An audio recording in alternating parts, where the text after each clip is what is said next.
selamat pagi, salam sehat, salam SFD, semangat, fraternitas, Dina.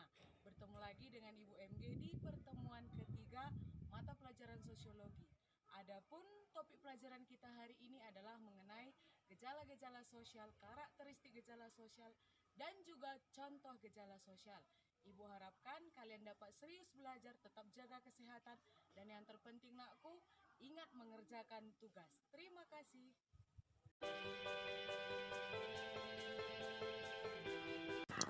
Oke, baiklah. Adapun tujuan pembelajaran kita pada saat ini adalah yang pertama, siswa mampu memahami gejala-gejala sosial serta meningkatkan rasa empati dan rasa toleransi terhadap sesama yang membutuhkan. Yang kedua, siswa mampu menciptakan suasana harmonis dan menjadi pembawa damai di tengah-tengah maraknya gejala sosial di masyarakat. Oke, langsung saja yang pertama adalah pengertian gejala sosial. Nah, pengertian gejala sosial ini sendiri adalah sebuah fenomena sosial yang ada di masyarakat. Perubahan sosial tersebut tidak dapat dihindari oleh kita semua. Atau secara umum, gejala sosial ini merupakan masalah sosial yang timbul akibat adanya perubahan sosial. Nah, jadi gejala sosial ini seringkali terjadi pada lapisan masyarakat, baik itu masyarakat tradisional maupun masyarakat modern. Nah, jadi secara tidak langsung gejala sosial ini akan dialami atau bahkan dirasakan semua orang dan tidak bisa dihindari. Hanya saja kita dapat mencegah terjadinya masalah-masalah sosial yang lebih kompleks lagi. Oke. Berikutnya kita masuk ke faktor-faktor gejala sosial. Faktor-faktor gejala sosial di sini ada dua, yaitu yang pertama faktor kultural. Faktor kultural ini sendiri adalah nilai-nilai yang berkembang dan tumbuh di dalam suatu masyarakat ataupun komunitas, baik itu komunitas dalam lingkungan masyarakat juga. Nah, dari contoh gejala sosial ini akibat dari kebiasaan. Kebiasaan dalam artian adalah perilaku menyimpang yang terjadi pada masyarakat akibat adanya pergaulan, interaksi dengan sesama. Contoh misalnya, perilaku menyimpang yang terjadi pada masyarakat khususnya pada remaja. Contohnya itu adalah tawuran para pelajar. Ini termasuk disebabkan oleh faktor kultural. Ya, nah jadi yang kedua itu adalah faktor struktural. Faktor struktural ini sendiri adalah suatu keadaan yang berpengaruh terhadap struktur. Maksud dari struktur yaitu sesuatu yang disusun oleh pola tertentu. Ya, jadi maksudnya ini adalah pola tertentu itu adanya hubungan antara individu dan kelompok di dalam masyarakat.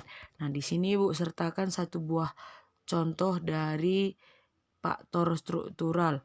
Nah, di sini ada contohnya yaitu penyuluhan sosial. Nah, jadi maksudnya ini adalah ketika di dalam penyuluhan sosial itu terjadi satu hal ataupun terjadi interaksi yang kurang baik antara individu dengan kelompok, maka apa yang disampaikan ketika penyuluhan itu itulah yang diyakini dan dipercayai oleh masyarakat sekitar. Jadi maksudnya di sini tadi struktural itu adalah mereka-mereka atau para pemimpin-pemimpin yang melakukan penyuluhan tadi itu menjadi objek penting bagi masyarakat. Mereka otomatis akan mendengarkan dan bahkan meyakini apa yang dikatakan oleh para pemimpin tersebut. Nah, jadi ada interaksi antara individu dengan kelompok ataupun kelompok dengan kelompok, ya. Oke, lalu berikutnya kita masuk ke karakteristik gejala sosial. Nah, di sini nanti nakku ada beberapa karakteristik gejala sosial. Langsung saja kita masuk.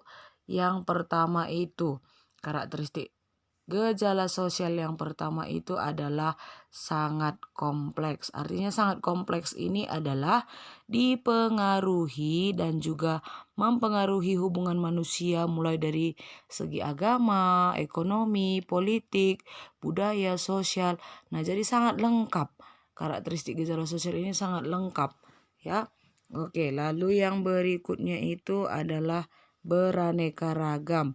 Beraneka ragam dalam artian bermacam-macam, ya, karena banyak sekali contoh-contoh gejala sosial dan berbeda-beda terjadi di masyarakat.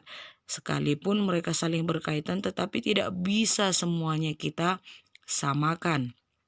Oke, berikutnya lagi adalah tidak bersifat universal atau tidak bersifat umum, karena pengaruhnya pada suatu masyarakat itu pasti berbeda-beda. Nah, maksudnya dalam artian berbeda-beda ini adalah contoh misalnya kemiskinan, ya kan, seperti yang kita ketahui kemiskinan itu banyak terjadi di daerah perkotaan. Tetapi kenapa orang berlomba-lomba untuk mencari pekerjaan ke kota? Karena mereka meyakini bahwa di kota itu lapangan pekerjaan banyak. Hanya saja, seperti yang kita ketahui pada zaman sekarang ini, ya, kalaupun misalnya di daerah perkotaan itu banyak pekerjaan, kalau pendidikan pun kurang, pasti sulit untuk mendapatkan pekerjaan. Nah, lalu bersifat dinamis. Dinamis dalam artian adalah berubah-ubah. Perilaku masyarakat yang dapat berubah-ubah dan tidak menetap itu dapat menimbulkan yang namanya gejala sosial. Oke, lalu berikutnya nakku, tidak mudah dimengerti atau sulit dipahami. Karena apa? Di dalam gejala sosial ini, pola perilaku masyarakat itu tidak mudah dipahami. Karena gejala sosial ini adalah tanda-tanda menunjukkan masalah sosial. Contoh misalnya anak-anak kami sekalian ketika akan demam, ya kan? Nah, jadi pasti ada gejalanya, ada tanda-tandanya. Misalnya menggigil, kedinginan, nah itu sama ya kan? Nah, atau misalnya merasa kepalanya berat. Nah, itu termasuk tanda-tanda yang akan menunjukkan bahwa kalian akan demam. Jadi gejala sosial ini adalah tanda-tanda yang menunjukkan akan munculnya masalah sosial. Oke, lalu berikutnya itu adalah kurang objektif. Kurang objektif ini artinya adalah mengacu pada perilaku masyarakat yang menilai karakteristik yang melekat pada setiap individu. Apakah penilaiannya baik ataupun buruk tergantung pada masyarakat itu sendiri. Ya, contoh misalnya ketika kalian melihat ada seorang pengemis. Jadi dari sudut pandang kalian pasti berbeda. Apakah kalian melihat dari sisi baiknya atau sisi buruknya. Nah, oke. Lalu yang berikutnya itu bersifat kualitatif. Bersifat kualitatif ini maksudnya adalah tak dapat diukur tapi bisa dianalisis secara mendalam. Karena seperti yang sebelumnya sudah kita pelajari, metode penelitian sosial ada dua, kualitatif dan kuantitatif. Kalau kualitatif ini kita hanya bisa menjabarkan, ya, menjabarkan, menganalisis, ya, tapi tidak bisa kita ukur. Nah, lalu yang berikutnya sulit untuk diprediksi. Maksudnya sulit diprediksi itu karena gejala sosial ini bersifat spesifik dan juga abstrak. Kita tidak bisa langsung menentukan apa yang akan terjadi. Itulah tadi seperti yang kita katakan gejala sosial. Begitu dia menjadi masalah sosial, baru bisa kita putuskan, oh ternyata gejala sosial yang ditimbulkan ini menyebabkan masalah sosial ini. Nah, atau contoh misalnya gejala sosial yang dapat menimbulkan kemiskinan. Misalnya yang pertama pengangguran, baru yang kedua itu kita katakanlah rendahnya pendidikan. Nah, itu pasti ujung-ujungnya akan apa? Akan menimbulkan masalah sosial khususnya dalam hal kemiskinan. Oke. Lalu berikutnya ada jenis-jenis gejala sosial. Yang pertama itu dari bidang ekonomi, ya. Nah, perekonomian ini merupakan salah satu hal yang paling mendasar. Maksud Ibu dalam mendasar ini adalah secara umum ekonomi ini berkaitan dengan pendapatan. Nah, jadi secara umum kita ketahui apabila pendapatan seseorang itu tidak dapat memenuhi kebutuhannya, akan terjadi beberapa gejala sosial, contohnya kemiskinan, pengangguran, dan masalah sosial lainnya, dan akan menimbulkan hal-hal yang negatif ya. Jadi ekonomi ini sangat berpengaruh dalam seluruh aspek kehidupan manusia. Apabila dia tidak memiliki pekerjaan, tidak memiliki penghasilan, otomatis akan terjadi masalah sosial. Contohnya apa? Pengangguran, tindakan kriminalitas, perampokan, pencurian, itulah yang akan terjadi ya. Oke nakku, lalu berikutnya itu ada dari bidang budaya. Jadi budaya ini, ingat nakku, budaya tidak selamanya mengenai adat istiadat, tetapi juga bisa sebagai kebiasaan. Nah, jadi seperti yang kita ketahui di Indonesia ini banyak sekali kebiasaan-kebiasaan yang ditiru oleh masyarakat Indonesia, khususnya para remaja. Nah, apa saja yang ditiru? Ternyata tidak hanya hal-hal yang positif yang ditiru, bisa ditiru dari budaya asing. Nah, banyak hal yang ditiru dari budaya asing. Contohnya misalnya kehidupan malam, clubbing, ya kan, kenakalan remaja. Nah, itu termasuk salah satu gejala sosial yang ditimbulkan akibat budaya. Kita meniru hal-hal yang bukan kebiasaan kita. Jadi, ini dapat menimbulkan masalah sosial yang sangat-sangat berat, khususnya pada remaja ya. Oke, berikutnya itu dari segi lingkungan alam. Nah, lingkungan alam sendiri di sini maksudnya adalah contoh, lingkungan alam yang tercemar maka akan memunculkan berbagai jenis penyakit, baik itu penyakit kulit, penyakit menular, atau bahkan penyakit-penyakit yang lainnya. Kalau lingkungan alam ini tercemar, akan sangat berpengaruh pada aspek kesehatan masyarakat ya. Oke, yang terakhir itu ada psikologis. Seperti yang kita ketahui, aspek psikologis ini nakku berkaitan dengan kejiwaan. Nah, jadi kalau misalnya kejiwaan ini terganggu, otomatis akan menimbulkan sebuah masalah ya. Jadi kalau misalnya yang kita ketahui akan terjadi disorganisasi jiwa. Nah, disorganisasi jiwa ini gangguan mental.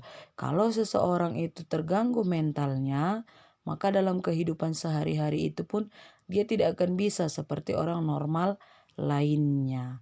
Oke. Di sini nakku ada Ibu tampilkan beberapa contoh gejala sosial. Nah, yang pertama ini pencurian atau perampokan. Ini sudah pasti diakibatkan oleh adanya faktor ekonomi, di mana ketika seperti yang kita katakan tadi ya, faktor ekonomi tidak dapat terpenuhi kebutuhan, maka yang akan dilakukan adalah mencuri ataupun merampok. Oke, berikutnya ini adalah kenakalan remaja. Kenakalan remaja ini, tingkat kenakalan remaja juga sudah sangat tinggi di Indonesia. Seperti yang kita ketahui, para pelajar itu banyak yang merokok, melakukan tawuran, pergaulan bebas. Ini juga termasuk salah satu contoh gejala sosial. Apa yang menyebabkan terjadinya kenakalan remaja? Beraneka ragam. Nah, bisa saja karena salah satunya adalah ini, disorganisasi keluarga. Disorganisasi keluarga ini adalah terjadinya perpecahan, terjadinya pertengkaran dalam rumah tangga antara ayah dan ibu, kurangnya kasih sayang terhadap anak, kurangnya fungsi perlindungan, fungsi pengawasan. Ini dapat menyebabkan terjadinya kenakalan remaja. Nah, lalu yang terakhir ini adalah kemiskinan ya. Nah, seperti kita perhatikan di gambar, ini adalah lingkungan yang sangat kumuh, tetapi banyak masyarakat yang tinggal di daerah ini ya. Jadi tingkat kemiskinan di Indonesia juga termasuk salah satu negara dengan angka kemiskinan yang tinggi ya, walaupun dalam beberapa tahun terakhir ini sudah mulai mengalami sedikit penurunan. Nah, jadi Ini adalah beberapa contoh dari gejala-gejala sosial yang dapat menimbulkan masalah sosial. Jadi, Ibu harapkan kalian dapat memahami apa-apa saja yang dimaksud dengan gejala sosial, karakteristik, faktor penyebabnya, dan juga contoh-contoh dari gejala sosial ini. Nah, jadi sekian penjelasan Ibu. Untuk hari ini, Ibu harapkan kalian semua dapat mencerna apa yang Ibu sampaikan dan silahkan dipindahkan ke buku catatan. Jangan lupa kerjakan tugas dengan baik, tetap jaga kesehatan. Salam SFD, terima kasih.